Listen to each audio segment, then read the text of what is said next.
উনি হলেন Kim Jong. উনি উত্তর কোরিয়ার প্রেসিডেন্ট। ওনাকে সারা বিশ্বের সকল দেশ জমের মতো ভয় পায়। ওনার নিজের আপন চাচাকে 120টা কুকুরের মধ্যে ছেড়ে দেওয়া হয়েছে। শুধু তাই নয়, নিজের বাবা যখন মারা গেল, সমগ্র কোরিয়া ব্যাপী 11 দিন হাসি, মদ্যপান এবং নাচ গান বাজনা টিভি দেখা সবগুলো নিষিদ্ধ করা হয়েছে। উনি যাই ভাবে তাই করে, উনি যা চিন্তা করে তাই বাস্তব করে।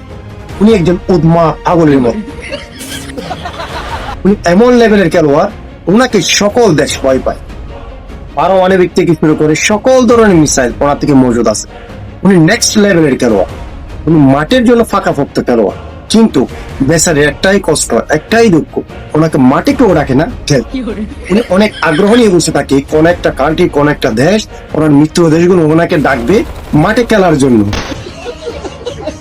কিন্তু বেচারি বছরের পর বছর, বছরের পর বছর পারমাণবিক মিসাইল বিভিন্ন ধরনের যে এই ড্রোন গুলো আছে, উনি একটাও ব্যবহার করতে পারে না।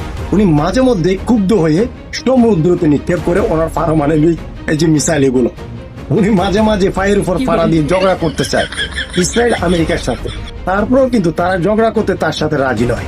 এমনকি ইসরায়েলকে আটকাইতে দিলেন গালফের মধ্যে সে একটা ক্যান্সারে পরিণত হয়েছে, তাকে উচ্ছেদ করতে হবে।